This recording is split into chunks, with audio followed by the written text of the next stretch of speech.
কে বিকশিত করার জন্য এটা একটা সহায়ক ভূমিকা হবে বলে আমি মনে করি। দেখুন, পুঁথিগত শিক্ষায় শিক্ষিত আমরা সবাই হই, বড় বড় ডিগ্রি আমরা অর্জন করি, কিন্তু মানুষ হওয়া খুব কঠিন ব্যাপার। এই মানুষ হতে হবে জগতে। আমাদের রামকৃষ্ণ পরমহংসদেবের কথামৃতে উল্লেখ করা আছে, যত পারিস মানুষ ধর।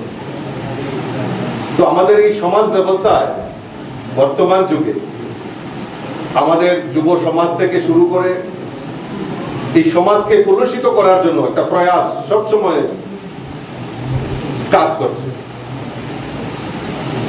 তো এই যে যুব সমাজ বা আমাদের এই যারা সমাজকে পরিচালনা করার দায়িত্বে আগামী দিন আসবে, তাদেরকে আগে থেকে আরো কিভাবে তারা অগ্রসর হবে আমাদের এই সমাজকে রক্ষা করা, আমাদের এই পরিবেশকে রক্ষা করা, সেই দিকে আমাদের আরো বেশি করে যত্ন সহকারে এই ছোটবেলা থেকেই আমাদের তাদেরকে তৈরি করতে হবে।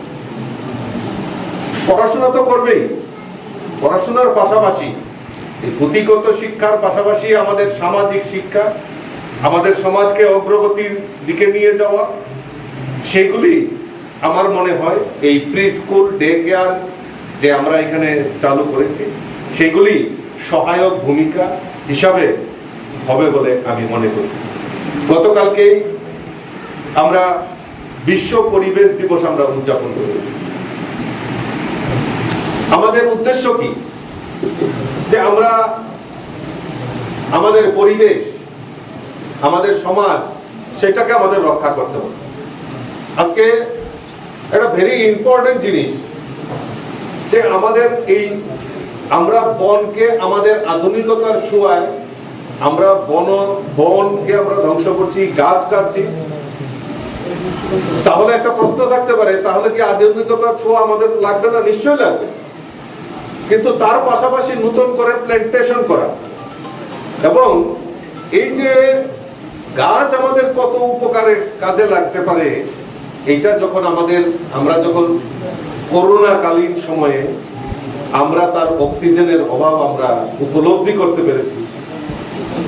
এবং এই গাছকে শুধু লাগানো নয়, আমরা অনেক সময় আমরা নেতা, আমরাও আমাদের বৃক্ষরোপণ কর্মসূচি আমরা করি, কিন্তু সেটা নয়, আমাদেরকে বৃক্ষ রোপণ করা এবং বৃক্ষকে পরিচর্যা করা, সেই কনসেপ্টটা আমাদের মাথায় রাখতে হবে।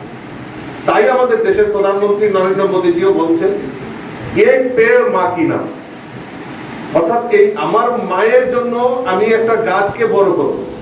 এবং গাছ লাগানো নয়, এই বাচ্চাদেরকে শিখাতে হবে এই গাছকে পরিচর্যা করে যতক্ষণ পর্যন্ত সে বড় না হবে তাকে পরিচর্যা করে, তবেই এই যে পরিবেশের যে ভারসাম্যতা সেটা রক্ষা হবে। এবং ছোট ছোট বাচ্চাদেরকে এখন অত্যাধুনিক যে আমাদের এডুকেশন, পড়াশোনার যে সিস্টেম, সেটা আমাদেরকে অনেকটাই পরিবর্তন হয়েছে। আগে থেকে তাদেরকে প্রিপেয়ার করা যে সমাজে এবং কঠিন পরিস্থিতিতে তোমাকে কিভাবে মোকাবেলা করতে হবে, এই অত্যাধুনিক পড়াশোনার মাধ্যমে এই যে প্রি স্কুল ডে কেয়ার যে করা হয়েছে, সেগুলি একটা সহায়ক ভূমিকা। বারবার আমি এই কারণে বলছি, কারণ সে মেন্টালি প্রিপেয়ার্ড হবে যে না, আগামী দিন আমার এই যুদ্ধে আমাকে উপনীত হতে হবে। তো আগে থেকেই তার প্রিপারেশন চলে।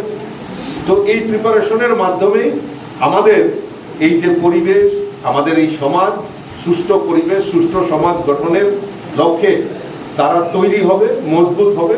এবং আগামী দিন আমার দৃঢ় বিশ্বাস, এসব স্কুলের মাধ্যমে তাদের যে তৈরি করা, বাচ্চাদেরকে তৈরি করা, তো সেই ব্যাপারে একটা মানে সহায়ক ভূমিকা হবে।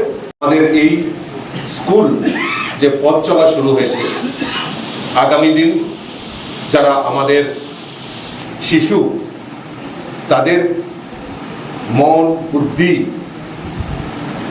কে বিকশিত করার জন্য এটা একটা সহায়ক ভূমিকা হবে বলে আমি মনে করি। দেখুন, পুঁথিগত শিক্ষায় শিক্ষিত আমরা সবাই হই, বড় বড় ডিগ্রি আমরা অর্জন করি, কিন্তু মানুষ হওয়া খুব কঠিন ব্যাপার। এই মানুষ হতে হবে জগতে। আমাদের রামকৃষ্ণ পরমহংসদেবের কথামৃতে উল্লেখ করা আছে, যত পারিস মানুষ ধর। তো আমাদের এই সমাজ ব্যবস্থায় বর্তমান যুগে আমাদের যুব সমাজ থেকে শুরু করে এই সমাজকে কলুষিত করার জন্য একটা প্রয়াস সবসময় কাজ করছে। তো এই যে যুব সমাজ বা আমাদের এই যারা সমাজকে পরিচালনা করার দায়িত্বে আগামী দিন আসবে, তাদেরকে আগে থেকে আরো কিভাবে তারা অগ্রসর হবে আমাদের এই সমাজকে রক্ষা করা, আমাদের এই পরিবেশকে রক্ষা করা, সেই দিকে আমাদের আরো বেশি করে যত্ন সহকারে এই ছোটবেলা থেকেই আমাদের তাদেরকে তৈরি করতে হবে। পড়াশোনা তো করবেই, পড়াশোনার পাশাপাশি এই পুঁথিগত শিক্ষার পাশাপাশি আমাদের সামাজিক শিক্ষা, আমাদের সমাজকে অগ্রগতির দিকে নিয়ে যাওয়া, সেগুলি আমার মনে হয় এই প্রি স্কুল ডে কেয়ার যে আমরা এখানে চালু করেছি, সেগুলি সহায়ক ভূমিকা হিসাবে হবে বলে আমি মনে করি। গতকালকেই আমরা